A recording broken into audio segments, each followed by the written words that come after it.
Buenos días, Dios les bendiga.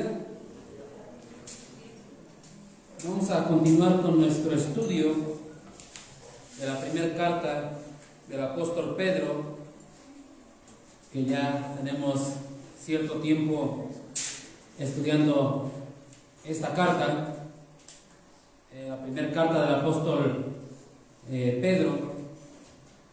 Como ya lo vimos, es una carta muy profunda, igual que toda la escritura, toda la Biblia.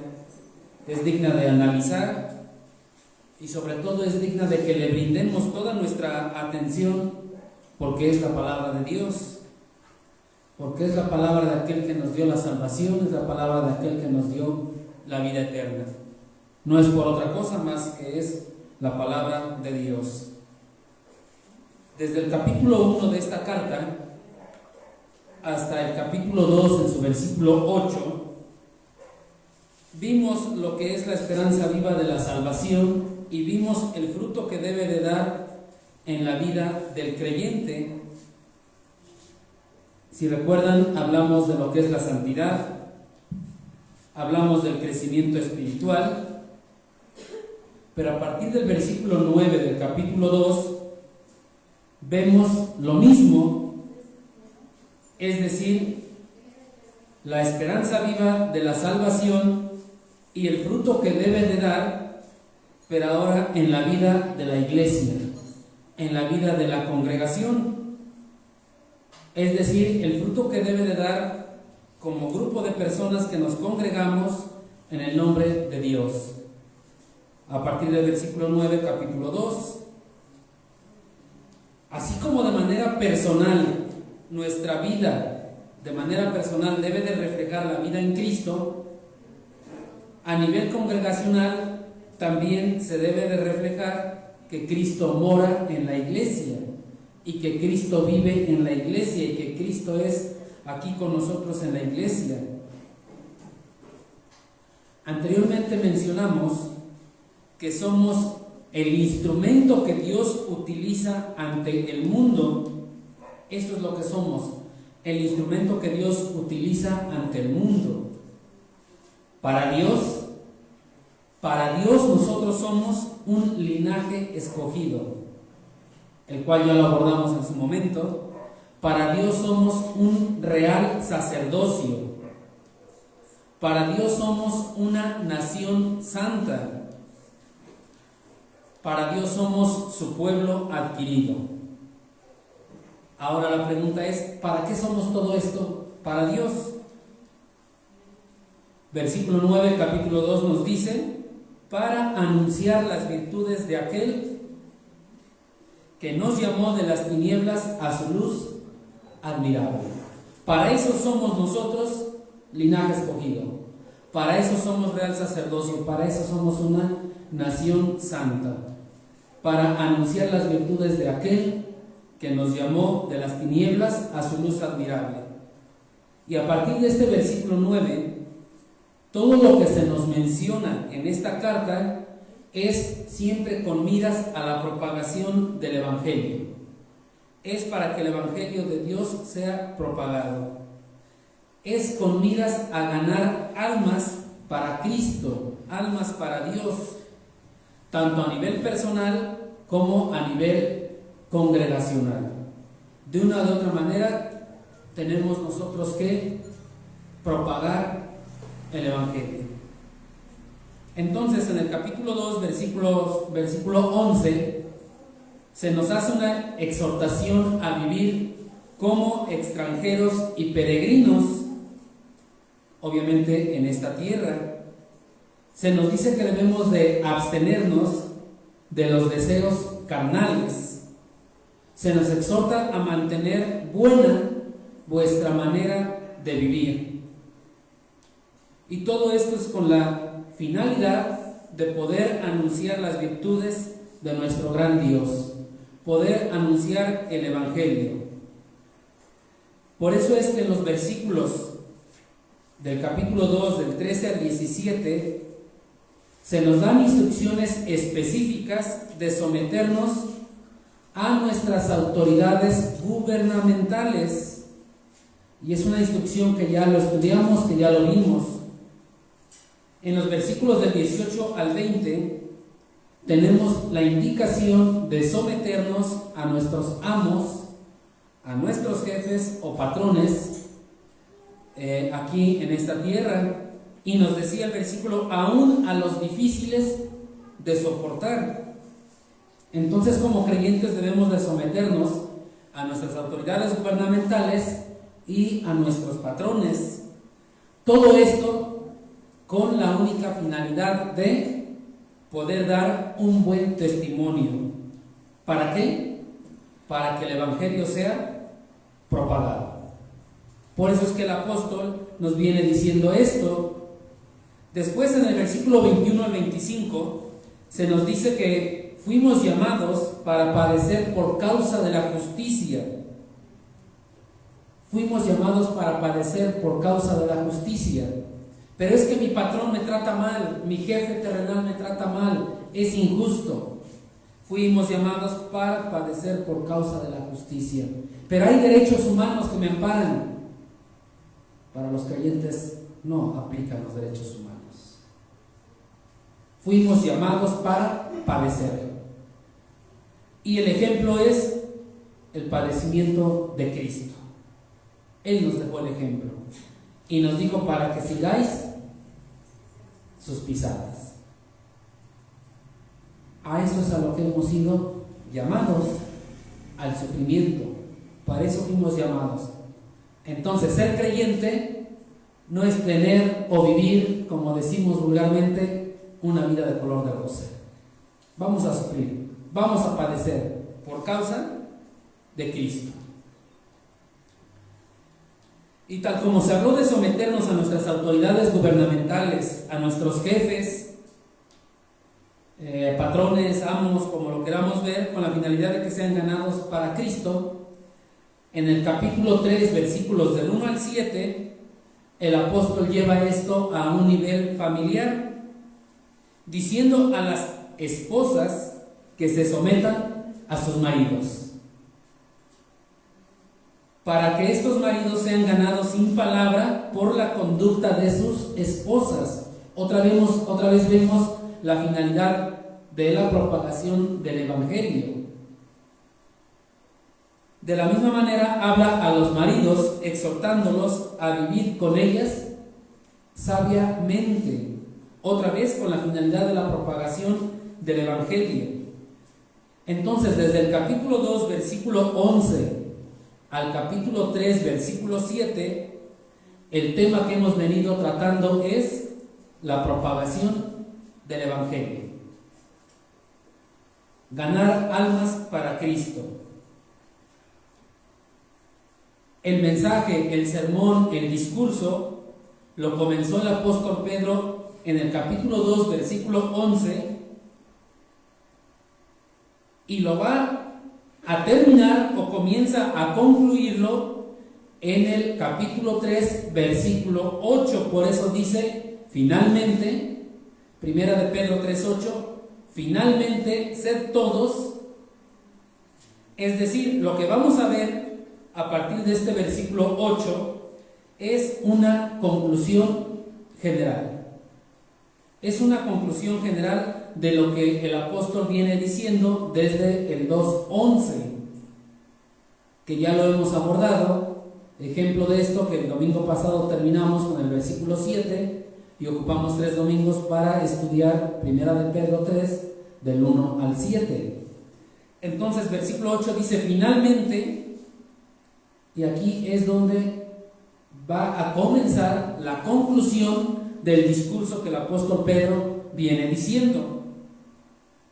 Lo que bien sabemos es que los destinatarios de esta carta estaban sufriendo persecución, estaban siendo calumniados, les decían que eran malhechores, de todo lo malo ellos eran los culpables.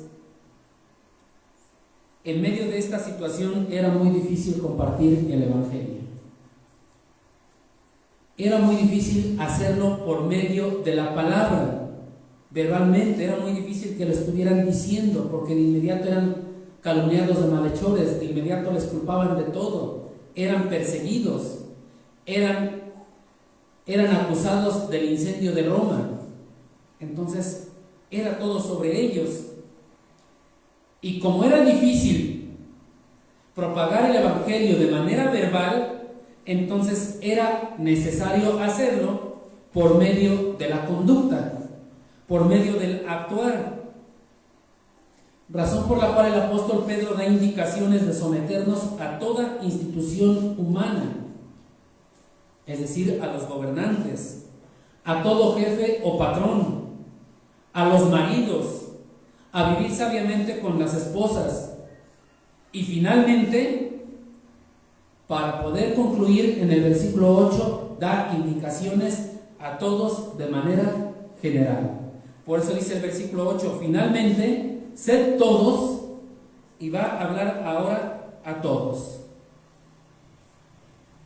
Dichas indicaciones comienzan en el 3:8 y van a terminar en el capítulo 3, versículo 22, es decir, todo el capítulo.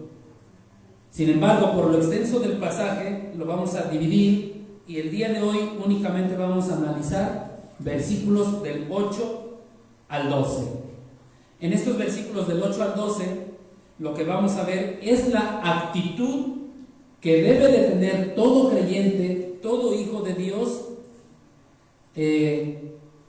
ante la situación que el apóstol Pedro nos venía diciendo.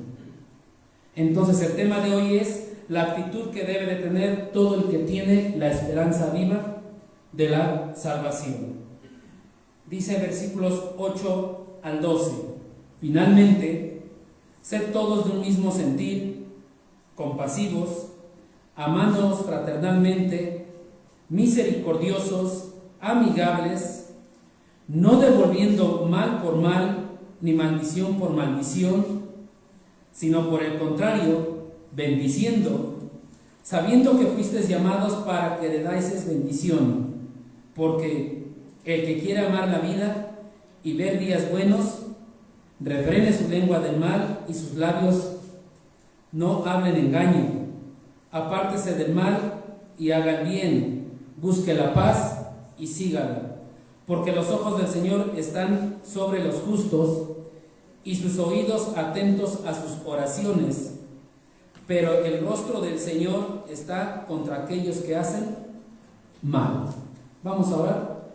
Padre Santo, en esta tarde te damos gracias por este tiempo en el que, después de haber honrado y glorificado tu santo nombre por medio de los cantos, Padre, nos permites estudiar tu palabra, y te rogamos nos des un corazón dispuesto, un oído atento para poder recibir el mensaje que tú nos quieres dar el día de hoy, Padre.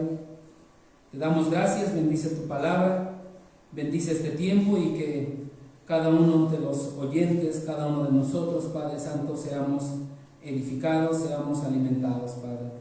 Te damos gracias en Cristo Jesús. Amén. Recordemos entonces que lo que vamos a ver el día de hoy es para todos los creyentes, para todos los hijos de Dios, es de manera general. Seas esclavo o no, que en aquel tiempo había esclavos, y explicamos también lo de los esclavos. Seas empleado o no, seas obrero o no, seas jefe o no, seas casado o soltero, es general para todos los creyentes. Va a aplicar ahora para todos y cada uno de nosotros. Decía un joven de nuestra iglesia que lo del domingo pasado no aplicaba para él porque era para los maridos y que él no estaba casado y por lo tanto no le tocaba. Pero aquí dice ser todos. Entonces, tanto para el casado como para el soltero, lo que vamos a ver le corresponde. En el versículo 8, lo primero que vamos a rescatar es que debemos de tener la actitud correcta. Dice, finalmente, sed todos. Todos tenemos que ser y debemos de tener la actitud correcta. Para poder tener esta actitud correcta, necesitamos desarrollar cinco virtudes espirituales, que son las que vamos a ver en el versículo 8. Tan profunda esta carta, decíamos. Vean la profundidad de esta carta. El domingo pasado, 1 hora fue para un solo versículo, el versículo 7. ¿Por qué es tan profunda esta carta? En un solo versículo el apóstol nos va a dar a conocer 5 virtudes espirituales para que el creyente pueda tener la actitud correcta. Dice, finalmente, ser todos de un mismo sentir. Ser todos de un mismo sentir. ¿Quiénes todos? Todos los hijos de Dios, todos los creyentes, todos los que se reúnen en una iglesia, se congregan en un determinado lugar para alabar al Señor. Este ser todos de un mismo sentir significa que debe de ser armoniosos. Es decir, el grupo de creyentes que se congregan en un determinado lugar están formando una iglesia. Y entonces deben de vivir sin conflicto entre sí. No debe de haber conflicto entre sí, porque ser de un mismo sentir implica ser armoniosos. Para los destinatarios de esta carta era algo complicado. Ellos estaban viviendo en medio de una severa persecución. Ellos estaban siendo perseguidos. Imaginen el conflicto que ellos tenían porque eran perseguidos. Y a esto agregarle conflicto entre ellos, como pueblo de Dios, como creyentes, como congregación, como grupo de personas. Entonces, ¿qué les dice el apóstol? Ser todos de un mismo sentir. Entonces, los destinatarios de esta carta tenían que ser todos de un mismo sentir.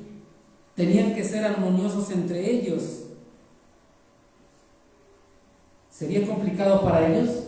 ¿Sería difícil para ellos en medio de la persecución? Ellos estaban en medio de la persecución y el apóstol les dice que sean de un mismo sentir.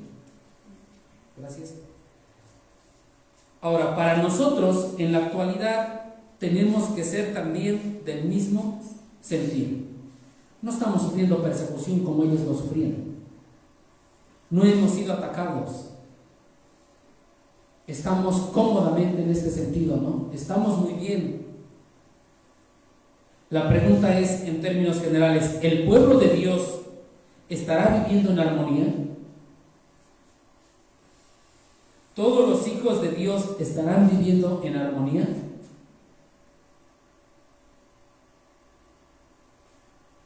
¿Nuestra congregación estará viviendo en armonía? ¿O habrá conflicto entre sí? ¿Qué es lo que estará pasando? ¿Qué tenemos que hacer para ser todos de un mismo sentir?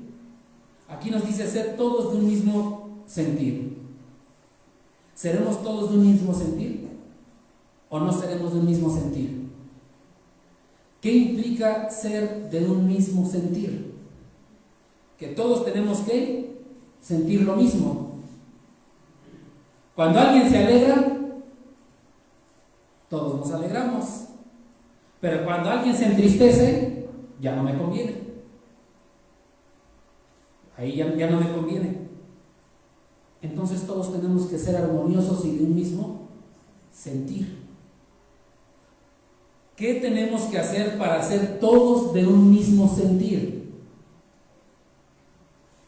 Debemos de mantener un compromiso común con la verdad.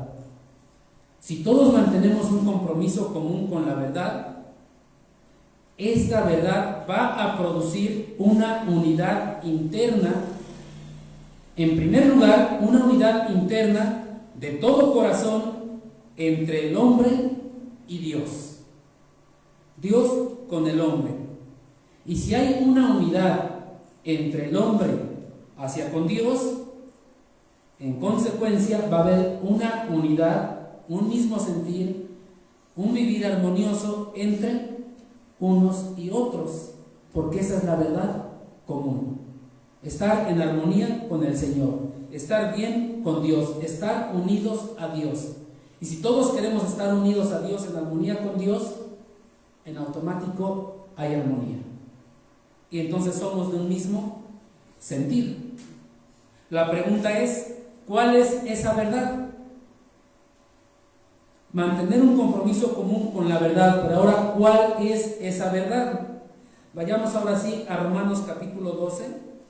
No pierdan por favor Primera de Pedro. Vamos a estar yendo a muchos versículos, entonces sí les voy a pedir de favor que los busquemos un poquito rápido. De repente le voy a pedir a algunos hermanos que lo lean, porque vamos a ir a varios versículos que nos van a ir dando a conocer más y más esta situación. Dice Romanos capítulo 12,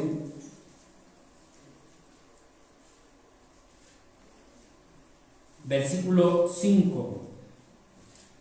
Así nosotros, siendo muchos, somos un cuerpo en Cristo. Siendo muchos somos un cuerpo en Cristo y todos miembros los unos de los otros. Todos miembros los unos de los otros. Versículo 16. Unánimes entre nosotros, no altivos, sino asociándoos con los humildes. No seáis sabios en vuestra propia opinión. ¿Qué nos pide? Ser unánimes. Unánimes entre nosotros. Así tenemos que ser. Somos, ¿qué dice? Miembros los unos de los otros. Miembros del cuerpo de Cristo. Entonces, esta es la verdad, que debemos de ser unánimes, debemos estar unidos, miembros los unos de los otros. Dice Filipenses capítulo 2. Más adelante buscamos ahora Filipenses capítulo 2.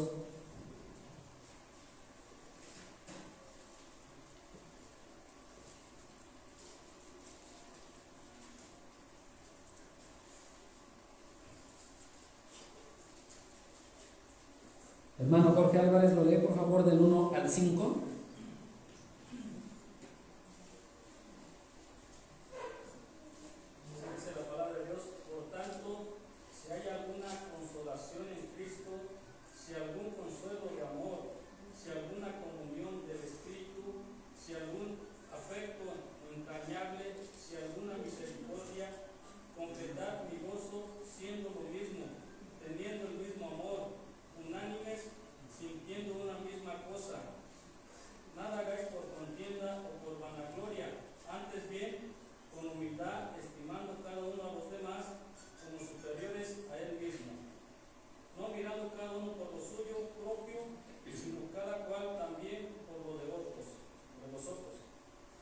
Gracias, hermano, muy amable.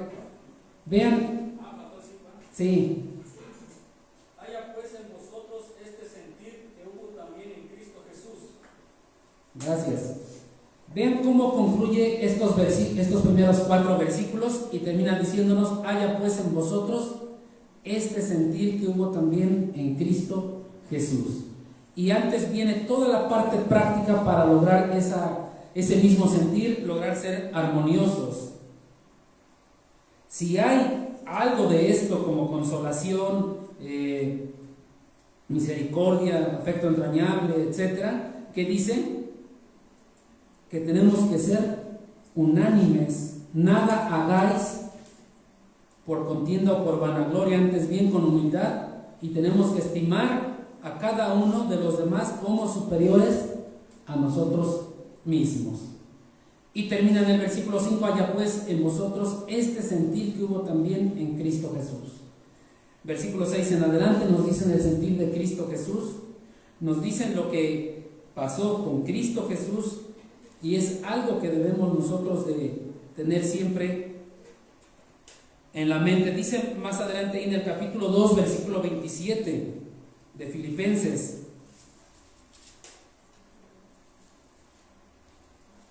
pues en verdad estuvo enfermo a punto de morir, pero Dios tuvo misericordia de él, y no solamente de él, sino también de mí, para que yo no tuviese tristeza sobre tristeza. Así que le envió con mayor solicitud para que al verle de nuevo os gocéis y yo esté con menos tristeza. ¿Ya vieron la parte práctica, cómo empiezan a tener el mismo gozo y la misma tristeza? Eso es vivir en armonía. Entonces, para poder vivir en armonía, en un mismo sentir, necesitamos estar juntos. Si no estamos juntos, no podemos tener el mismo sentir, no podemos vivir en armonía. Y la mejor oportunidad que tenemos para esto son las reuniones que tenemos como iglesia, tal vez la de los domingos como de manera principal, ¿no? Los domingos. Pero si desperdicio la oportunidad, pues ya no voy a poder estar en armonía. El problema es que desperdiciamos la oportunidad por simplezas de lo cotidiano de la vida. Ese es un grave problema. Entonces no puedo estar en el mismo sentir. Es difícil ser parte del cuerpo de Cristo. Es difícil estar unidos. Yo les pregunto, en términos analógicos de un cuerpo humano, ¿qué mano o qué pie querrá estar separado del cuerpo? Que diga nuestra mano derecha, el cuerpo me cae mal, yo me voy acá solita. ¿Va a vivir la mano derecha? No. Ningún miembro va a querer estar así. Entonces, si me separo del cuerpo, tal vez es porque no soy miembro del cuerpo. Porque cualquier miembro va a querer estar unido al cuerpo. ¿Qué es lo que está pasando? No estoy diciendo que está estrictamente prohibido faltar a las reuniones. No estoy diciendo eso. Lo que estoy diciendo es que nuestro anhelo y nuestro deseo debe de ser estar pegado, debe de ser estar unido al cuerpo de Cristo, para entonces poder vivir en armonía. Puedes faltar, y puedes faltar las veces que sean necesarias. No hay problema en eso, siempre y cuando sea por una verdadera causa importante y no por las simplezas de nuestro vivir diario, no por las simplezas de nuestro andar cotidiano. Como que se me juntó la tarea y me tengo que quedar a hacer la tarea. Se me juntó mi trabajo y me tengo que quedar a hacer mi trabajo. Tengo más gustos por ir a ver el partido de fútbol y pues mejor me voy al partido de fútbol. O mis emociones, ¿no? O el frío, o la lluvia.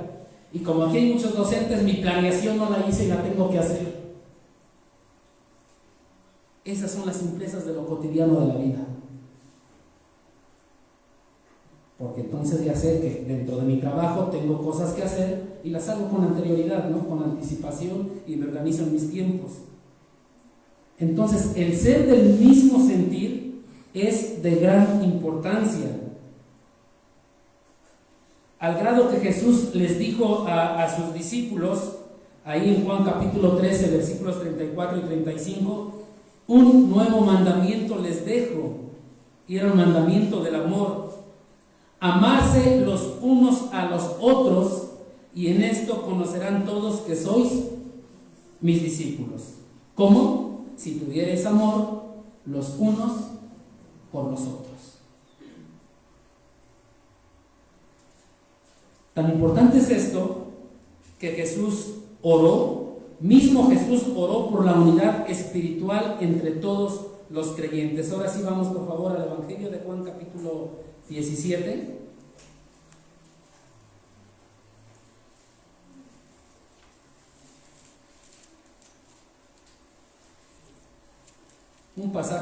Es un pasaje muy conocido, donde nuestro Señor Jesucristo ora por sus discípulos, por sus creyentes, por el pueblo de Dios.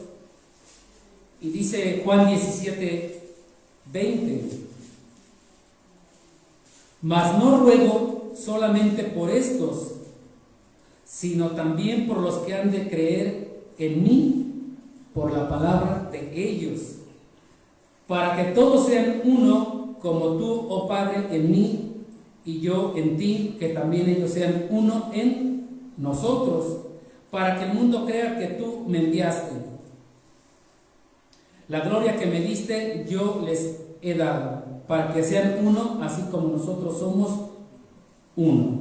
Yo en ellos y tú en mí, para que sean perfectos en unidad, para que el mundo conozca que tú me enviaste y que los has amado a ellos, como también a mí me has amado. ¿Ven qué tan importante es la unidad del pueblo de Dios? Tan importante es que nuestro Señor Jesucristo oró por esto. Entonces, dentro del gran amor de Cristo, Él siempre ha querido que haya unión, que haya armonía, es decir, que todos seamos de un mismo sentir. Todos tenemos que ser de un mismo sentir. Pero si no nos juntamos, si no nos reunimos, si no nos congregamos, no sé lo que le pasa a él, lo que le pasa a ella, no saben lo que me pasa a mí y nadie supo nada. No va a haber nunca el mismo sentir. Y regresando a 1 de Pedro, capítulo 3, versículo 8, dice: finalmente, sed todos compasivos. Primero nos dice de un mismo sentir y ahora nos dice sed todos compasivos, que sería la segunda virtud. Y aquí significa tener en común el mismo sentimiento, tener en común el mismo sentimiento, es decir, compasivos con los sufrimientos de otros. Para tener en común el mismo sentimiento, necesitamos ser del mismo sentir. Y para ser del mismo sentir, necesitamos estar unidos. Y para poder estar unidos, necesitamos tener en común el mismo compromiso con la verdad. Al tener el mismo compromiso con el Señor, nos vamos a reunir. Entonces vamos a saber lo que nos pasa mutuamente y podremos ser compasivos unos con los otros. Podemos tener esa compasión los unos con los otros. Algo característico de Cristo fue la compasión. Esto fue algo muy característico de Cristo. Veamos Hebreos 4:15, que nos habla de esto.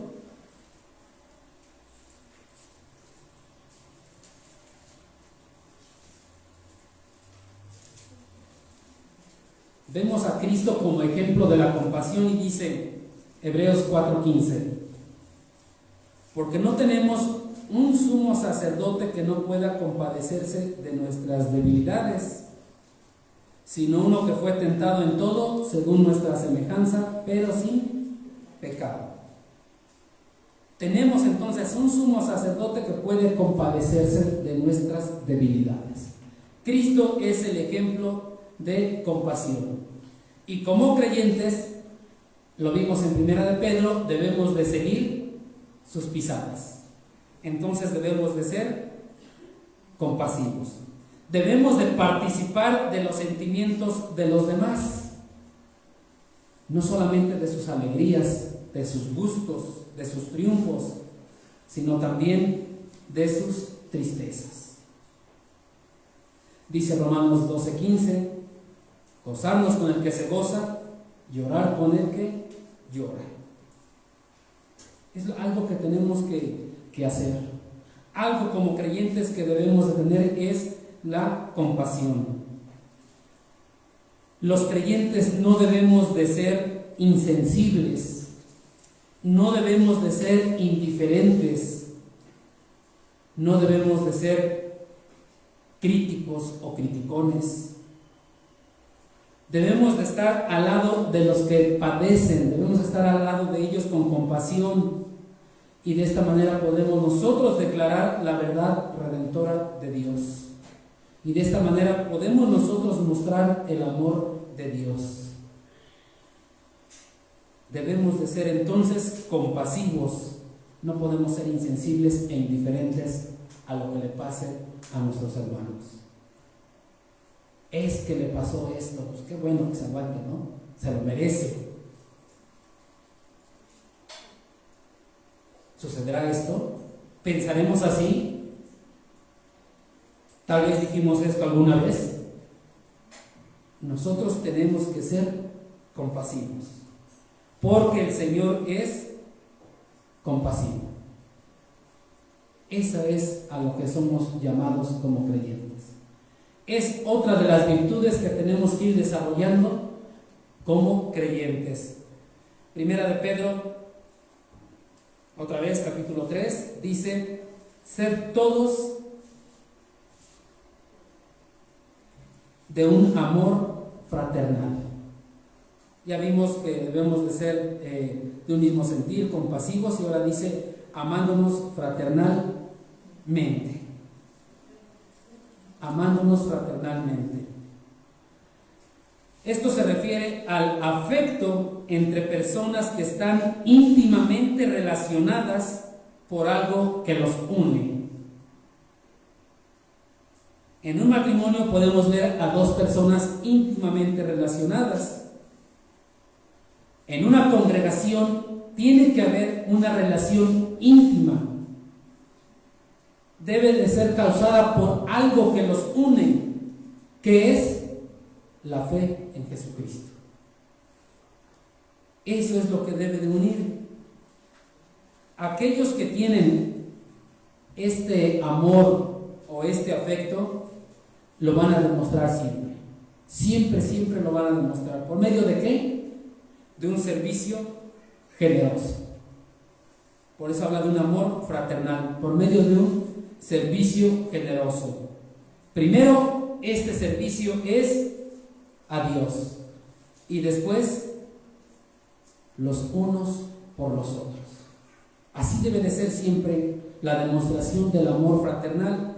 Dice Hechos 8:35: más bienaventurado es dar que recibir. Pero si Él no me da, yo no le doy. La palabra del Señor dice: más bienaventurado es dar que recibir. Siempre ponemos esa condición. ¿Y por qué le voy a dar si no me ha dado? ¿Por qué le voy a ayudar si no me ha ayudado? Siempre estamos muy guiados por nuestro sentir, por nuestro pensar, por lo que decimos estar en lo correcto. ¿Por qué? Si Él no me da, yo no le doy. ¿Por qué le he de dar? Eso no es justo, eso no es correcto. Pero vayamos ahora a Romanos capítulo 15.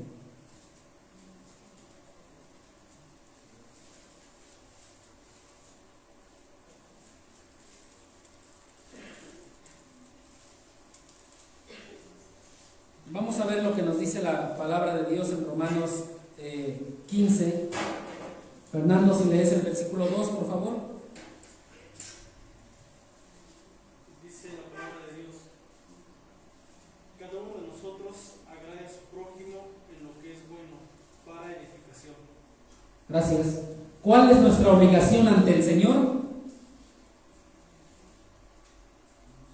Para cada uno de nosotros, ¿agradar a quién? A su prójimo. ¿En qué lo vamos a agradar? En lo que es bueno para edificación. Ese es el mandato, eso es lo que el Señor nos dice. Pero es que si Él no me da, yo no le doy. Si Él no me ayuda, yo no tengo por qué ayudarle. Si Él no me vio, yo no tengo por qué verle. Si Él, y siempre el pretexto, ¿no? Pero esto es el mandato del Señor. La parte práctica la vemos en Tercera de Juan. Vamos ahora a Tercera de Juan. Es una carta muy pequeña. Dice el versículo 6 de tercera de Juan. Y aquí vemos un ejemplo de la parte práctica, ¿no?, de lo que nos leyó nuestro hermano Fernando.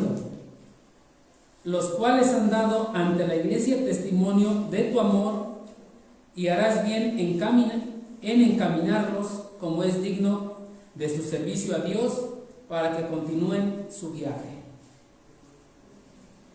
Hay un hermano que se le está reconociendo su servicio práctico, porque siempre encaminaba y les daba provisiones a los creyentes. Siempre lo hacía.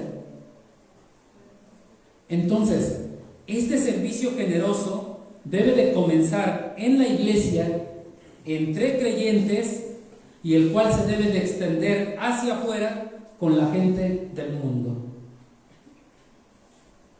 Y esto es cuando nos dice ser todos de ese amor fraternal o amarnos fraternalmente.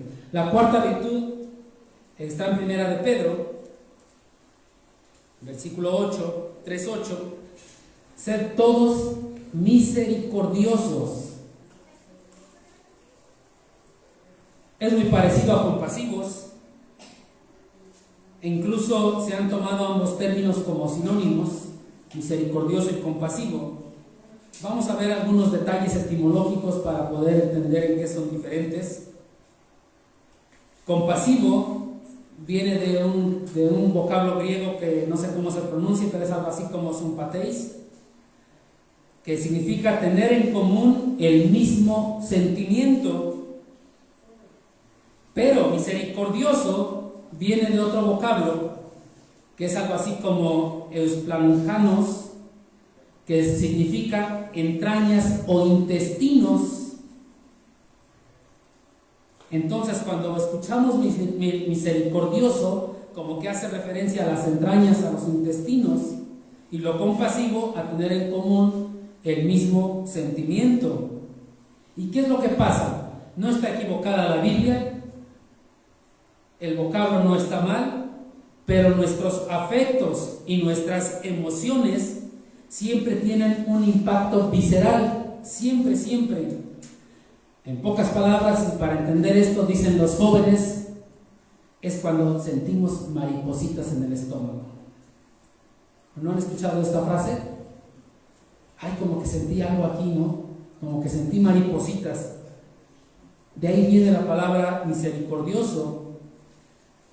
Entonces, esta palabra misericordiosos implica una clase muy poderosa de sentimiento, muy fuerte, y la palabra del Señor nos llama a ser misericordiosos. Es tan fuerte que lo sentimos ahí en el estómago, lo sentimos ahí en las entrañas, y por eso sentimos esas maripositas en el estómago, ¿no? Que normalmente los jóvenes no las sienten por ser misericordiosos, las sienten por otra cosa. ¿Por qué será? Por enamorados, dice, cuando ven a la chica pasar, ¿no? Y sienten esas maripositas en el estómago. Pero la Biblia, en Efesios capítulo 4, nos dice algo y nos da un llamado a todos los creyentes. Efesios 4,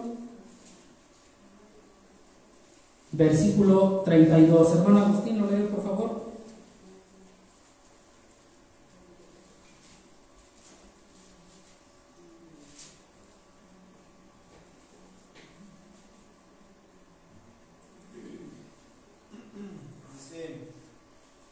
Antes, sed benignos unos con otros, misericordiosos, perdonándoos unos a otros, como Dios también os perdonó a vosotros en Cristo.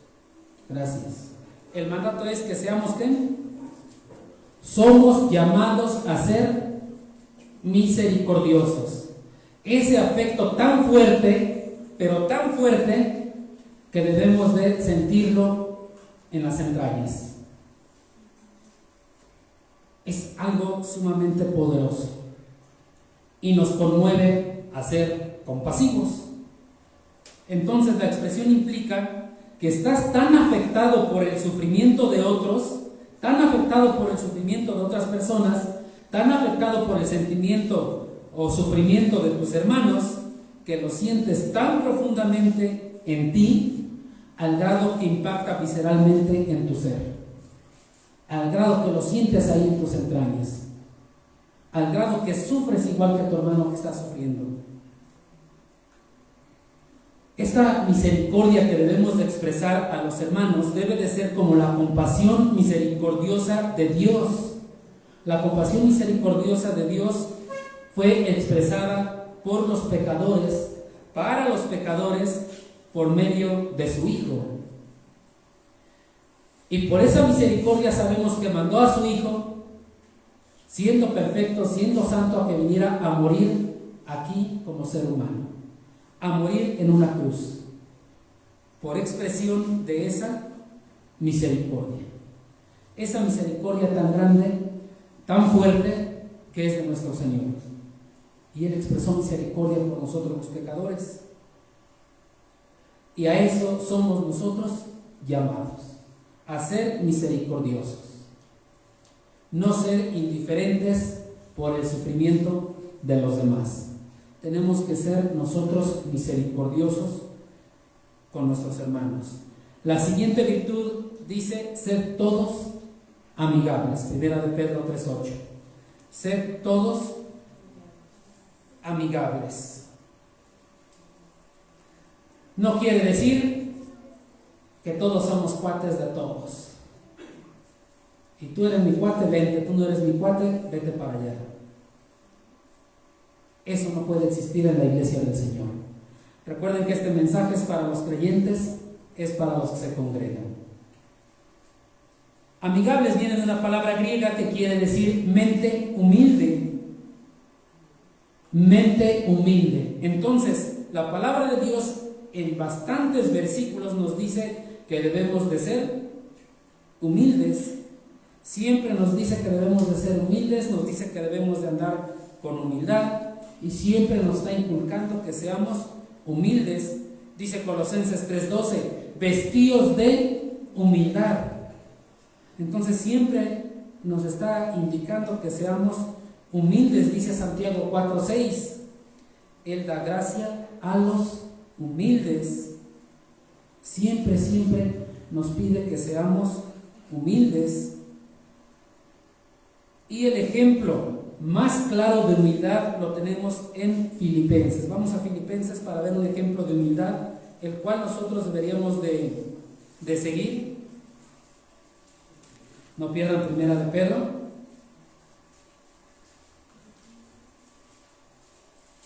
Filipenses capítulo 2.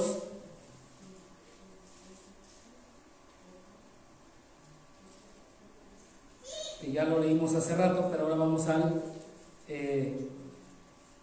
versículo 5 al 8. Dice la palabra de Dios: haya pues en vosotros este sentir que hubo también en Cristo Jesús, el cual, siendo en forma de Dios, no estimó el ser igual a Dios como cosa a que aferrarse, sino que se despojó a sí mismo, tomando forma de siervo, hecho semejante a los hombres, y estando en la condición de hombre, ¿qué dice?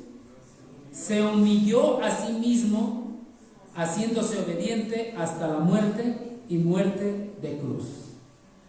Ese es el grado de humildad que todo creyente debe de poseer. El ejemplo está claro.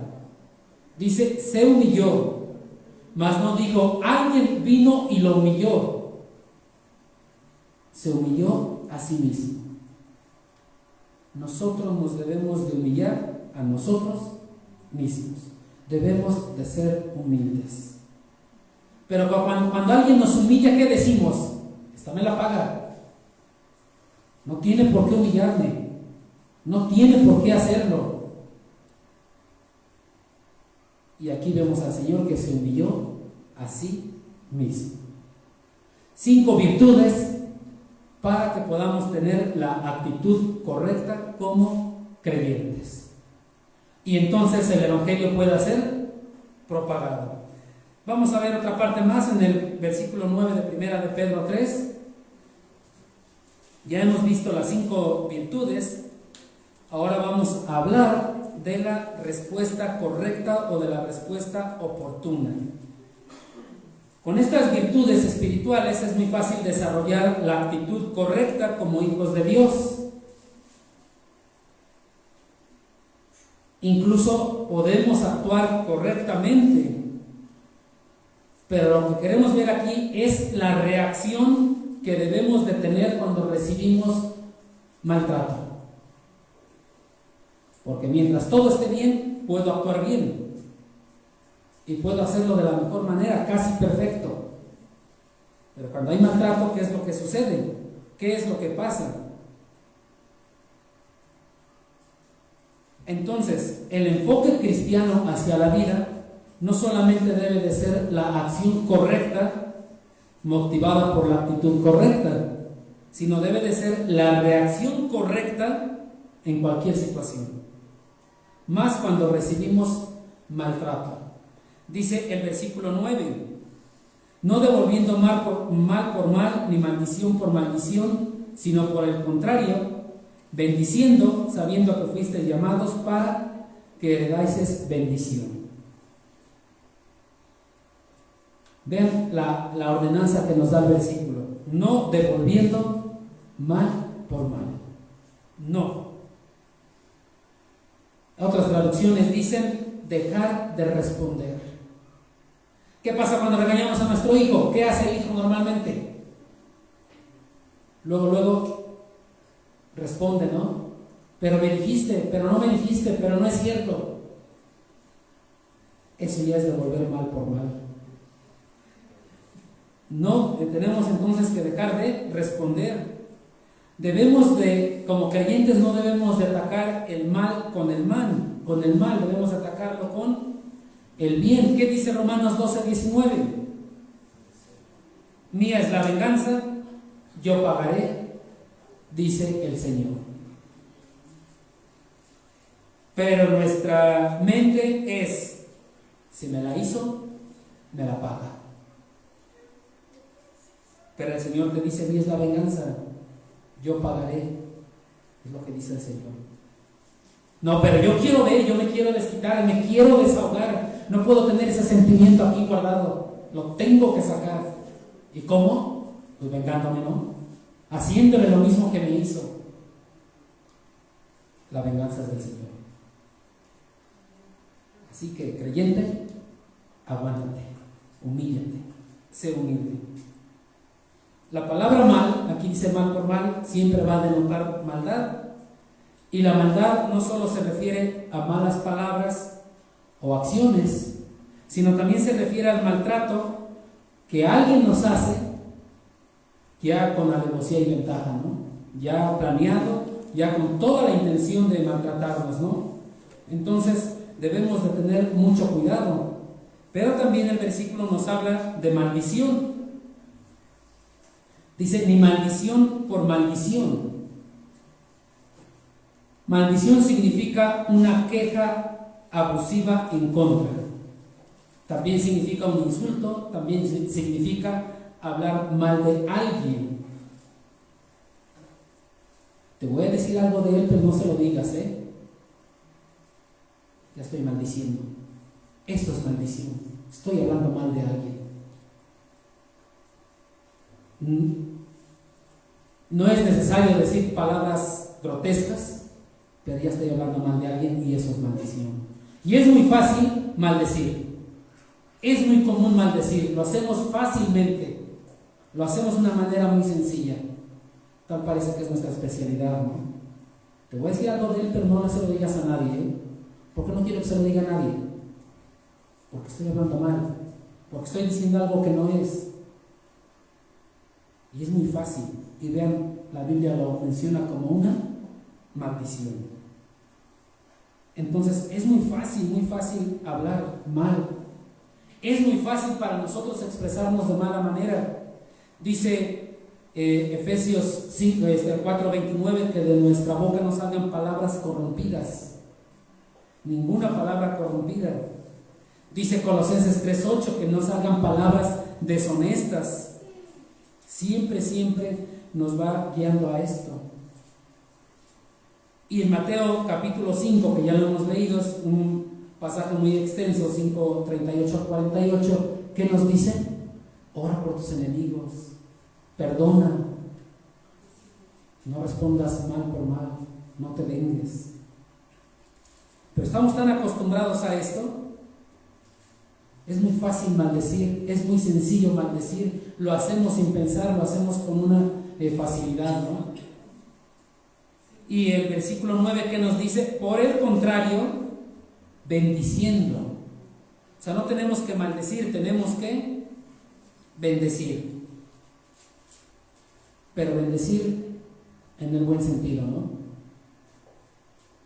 ¿Les ha tocado que en el semáforo o en algún estacionamiento o algo no llevas las moneditas para darle a la persona y te dice, que Dios te bendiga dándote más? ¿Han sentido esa expresión de cómo se los dice Dios te bendiga dándote más? Te lo dice con coraje, te lo dice con resentimiento. Eso no es bendecir. Así te lo dicen. Eso no es bendecir. Te lo dice con cierto sarcasmo, con cierta burla, porque no le diste nada. Eso no es bendecir. ¿Qué implica entonces bendecir? Bendecir se deriva de la palabra elogio, y entonces quiere decir que vamos a elogiar, o vamos a alabar, o vamos a hablar bien del otro. Eso es bendecir. Y lo podemos bendecir de varias maneras. ¿Cómo? Amando a nuestros hermanos, amando a otras personas de manera incondicional. ¿Por qué de manera incondicional?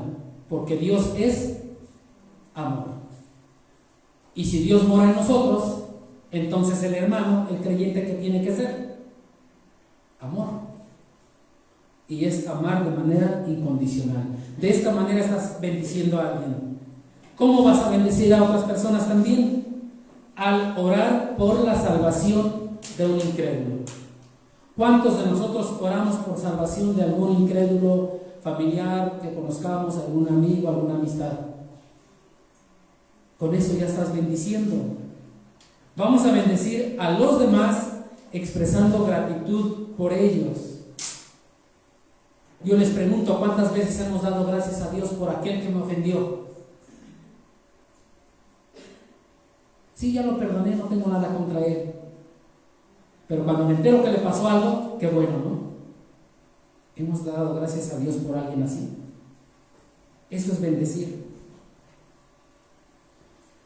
Bendecir también es perdonar a aquellos que nos persiguen y nos maltratan. Nos cuesta trabajo bendecir. Ya me maltrató, ¿y cómo lo voy a bendecir? ¿Cómo le voy a ayudar todavía? No tengo por qué ayudarle. Entonces el Señor siempre nos va a decir en infinidad de versículos que debemos de bendecir siempre. Bendecir, bendecir, bendecir. El creyente siempre debe de estar bendiciendo. En todo tiempo, en todo momento.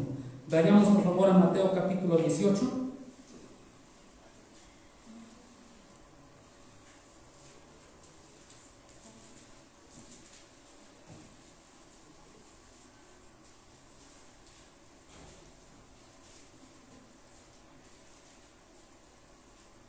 El contexto lo conocemos.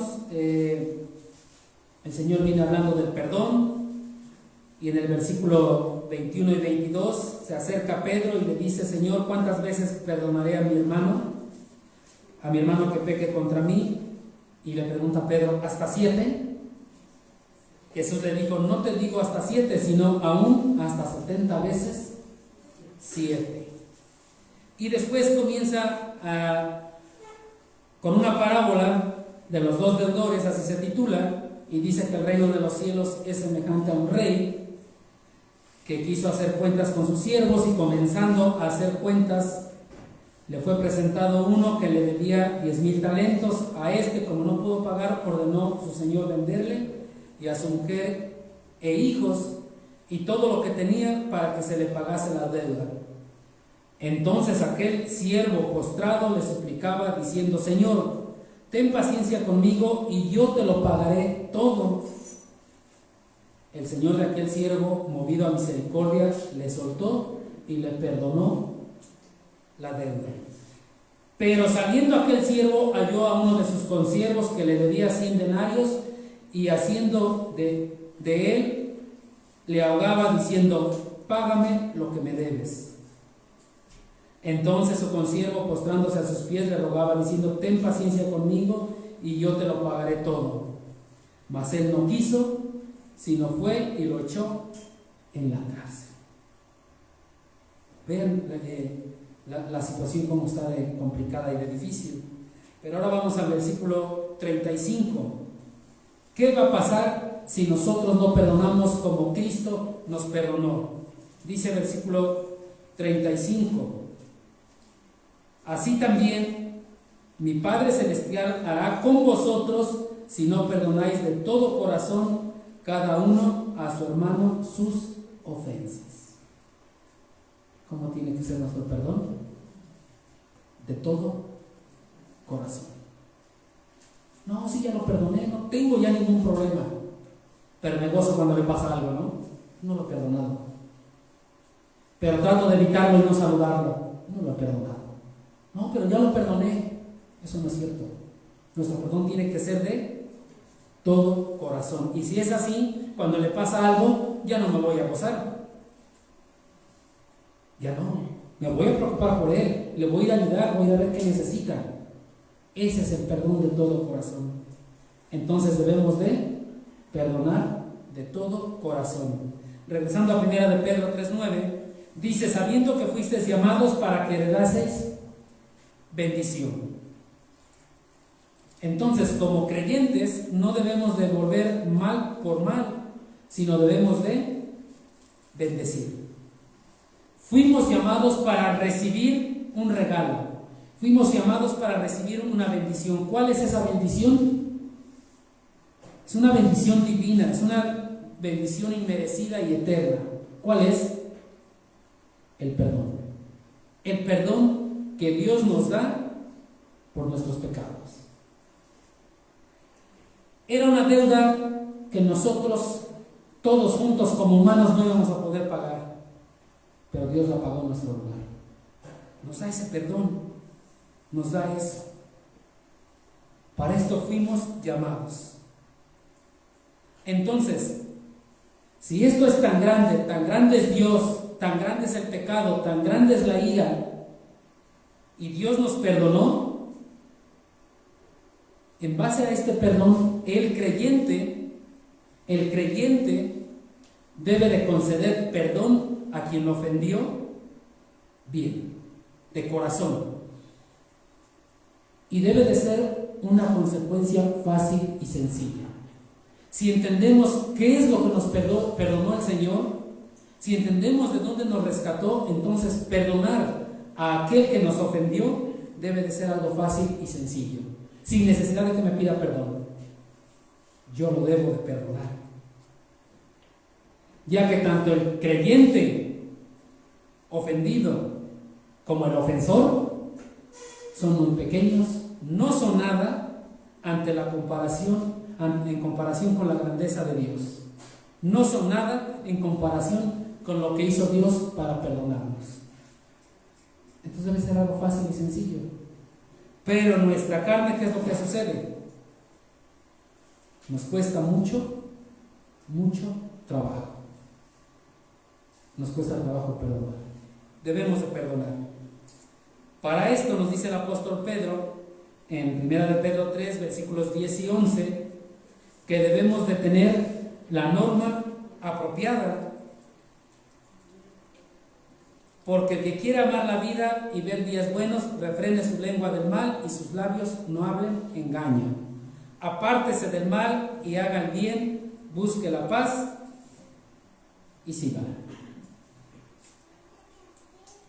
Es retomado del Salmo 34, versículos 12 al 14, lo que retoma el apóstol Pedro, pero vemos aquí cómo el apóstol siempre ha venido argumentando lo que él dice con la misma palabra de Dios.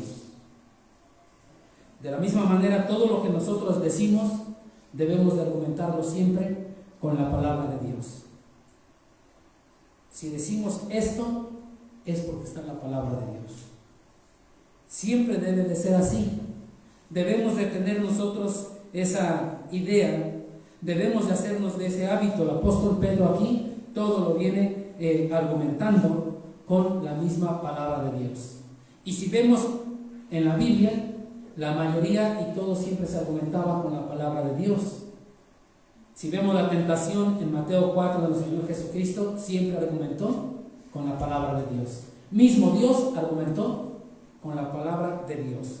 Y dice el versículo 10, porque, y comienza a unirnos los del versículo 8 y 9 con el 10, porque el que quiera amar la vida y ver días buenos, debe de abstenerse de maldecir, de hablar mal, de actuar mal, y debe de bendecir. Dice en primer lugar, refrene su lengua del mal. Refrene su lengua del mal. Debemos de tener mucho cuidado con nuestra lengua. Es algo muy complicado, es algo muy difícil controlar nuestra lengua. Es muy fácil regarla con nuestra lengua. Es muy fácil hablar mal. Veamos lo que nos dice la palabra de Dios en cuanto a la lengua en Santiago capítulo 3. Hace muchos años en esta iglesia estudiamos Santiago capítulo 3 referente a la lengua. Dice el versículo 6, y la lengua es un fuego, un mundo de maldad. La lengua está puesta entre nuestros miembros y contamina todo el cuerpo e inflama la rueda de la creación. O sea, la lengua es algo difícil, contamina, es un fuego. Versículo 9, con ella, ven lo que hacemos con la lengua. Bendecimos al Dios y Padre, y con ella maldecimos a los hombres que están hechos a la semejanza de Dios. ¿Saben qué complicada es la lengua, no?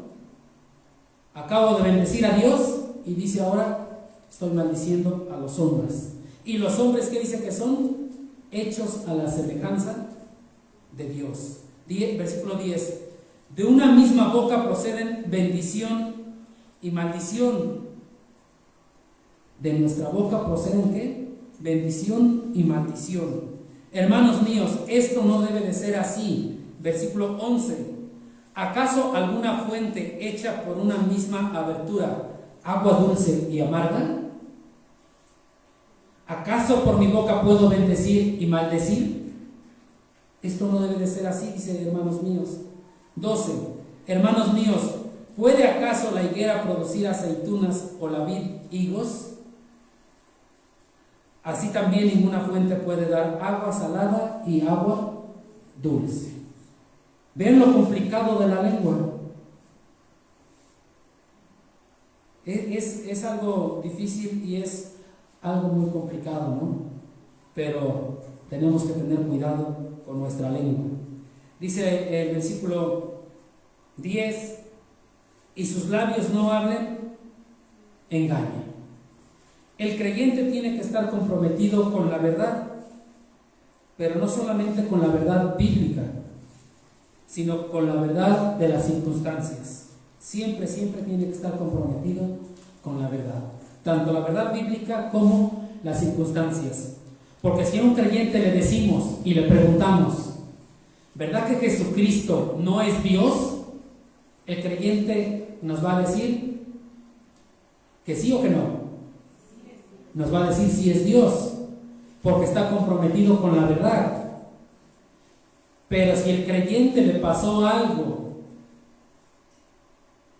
que le compromete y le complica la vida, va a decir, no me pasó.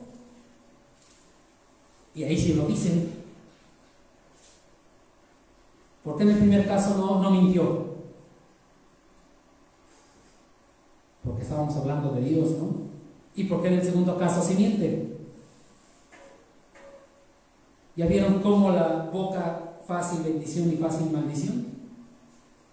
Es algo bien complicado en la práctica. ¿Y qué dice? Entonces, que debemos de tener mucho cuidado. Aquí el mandato es refrene su lengua. refrene sus labios. Ahora, lo que decimos no se controla con la boca. Ahora hay imágenes que ya salió algo y que agarran y vuelven a meter la palabra que dijeron, ¿no? Pero no es así en la realidad. Sino se controla en el interior, se controla en el corazón, dice Mateo 12:34, porque de la abundancia del corazón habla la boca. Entonces es algo muy complicado con lo que hacemos con nuestra boca.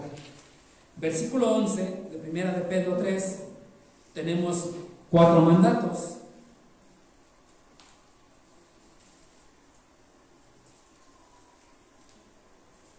Apártese del mal sería el mandato número 1. ¿Qué significa apartarse del mal? Rechazar intensamente fuerte todo lo pecaminoso. Rechazo intenso de todo lo pecaminoso. Eso es apartarse del mal. Si aquí hay mal, entonces me alejo, me voy, me aparto. Dice también la otra ordenanza, y haga el bien. Mandato número 2, haga el bien. Hacer el bien es de acuerdo a lo que dice la Biblia y no lo que yo pienso que es lo correcto. Porque a veces yo pienso que estoy haciendo un bien, pienso que estoy haciendo lo correcto, pero no es así. Estoy perjudicando. Entonces tengo que hacer el bien de acuerdo a lo que dice la Biblia. Tercer mandato, dice en el versículo 11, busquen la paz. Y el cuarto mandato, sigan la paz. Están unidos el 3 y el 4. La paz es una condición constante de tranquilidad. Y esta condición constante de tranquilidad siempre produce alegría y felicidad. Entonces, como creyentes debemos de buscar la paz, debemos de seguir la paz de forma activa.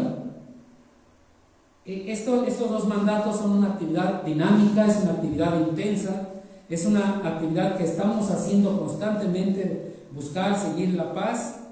Incluso debemos de buscar la paz con aquellos que nos persiguen, con aquellos que nos maltratan, con aquellos que nos insultan. Dice la palabra de Dios, en cuanto dependa de vosotros estar en paz con todos los hombres. Debemos de buscarla incluso con aquellos que no conocen de Cristo. Pero también los creyentes deben de ser conocidos como pacificadores. Es decir, debemos de luchar por la armonía con otras personas hasta donde nos sea posible. Hablo con personas que no son creyentes. Tenemos que buscar la armonía hasta donde nos sea posible sin comprometer la palabra, sin comprometer la verdad, sin comprometer nuestra doctrina, sin comprometer a Cristo, sin adaptarnos a este mundo. Porque si para tener paz y tranquilidad en el mundo me adapto a este mundo y tengo amistad con este mundo, la palabra de Dios dice que el que tiene amistad con este mundo tiene enemistad con Dios. Ahí es donde debemos de tener cuidado de no adaptarnos al mundo. Y para poder lograr esto, nos dice el apóstol Pedro en el versículo 12 del capítulo 3, porque los ojos del Señor están sobre los justos y sus oídos atentos a sus oraciones, pero el rostro del Señor está en contra de aquellos que hacen el mal. Ahí está el incentivo correcto. Lo primero que nos describe aquí el apóstol es la soberanía de Dios. Dice que Él ve y Él sabe. Él está atento a todo, pero responsabiliza a las personas de su comportamiento. Entonces, en este versículo tenemos el juicio de Dios, pero también tenemos el cuidado compasivo de Dios. Están las dos cosas en este versículo. Primero vamos a ver ese cuidado compasivo. Dice al inicio, los ojos del Señor están sobre los justos. Cuando escuchamos esta frase de los ojos del Señor, siempre se va a hacer referencia a una vigilancia bondadosa y especial que tiene Dios sobre su pueblo. Siempre va a hacer referencia a esto, siempre, siempre. Así que en la Biblia, cuando veamos que habla de los ojos del Señor, es porque está vigilando de manera especial a los hijos de Dios. Pero el versículo 12 también nos dice que sus oídos están atentos a las oraciones. Las oraciones son nuestras súplicas, son nuestros ruegos, son nuestras peticiones. Dios siempre está consciente de toda la vida, de todo lo que sucede a todos sus hijos. Por eso dice que sus ojos están sobre los justos y atentos sus oídos. Seguramente alguna vez hemos dicho como que Dios ya se olvidó de mí, como que ya no se acuerda que existo. No, Dios siempre está atento. Y esto debe de ser el incentivo para que como creyentes vivamos con la confianza de que el Señor siempre nos está observando, que el Señor siempre nos está cuidando, el Señor siempre está listo para oír y contestar nuestras oraciones. Y ese debe de ser el incentivo que nos va a impulsar a hacer todo para la honra y la gloria del Señor. Pero el otro apartado que nos enseña este versículo es el juicio. Dice el versículo al final: pero el rostro del Señor está contra aquellos que hacen el mal. Ahora, siempre que escuchemos la frase el rostro del Señor, se relaciona con su juicio, se relaciona con la manifestación de ira y con desagrado.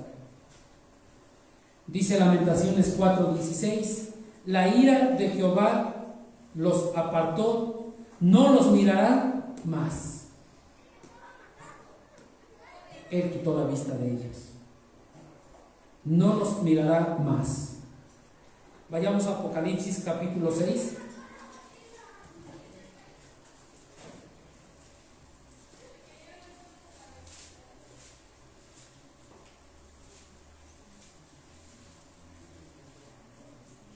En Apocalipsis 6:16 vemos lo fuerte que es esto. Dice 6:16: y decían a los montes y a las peñas: caed sobre nosotros y escondednos del rostro de aquel que está sentado sobre el trono y de la ira del Cordero. ¿De quién se querían esconder? Del rostro. Vean cómo era tan fuerte esto que dicen a los montes y a las peñas: caer sobre nosotros.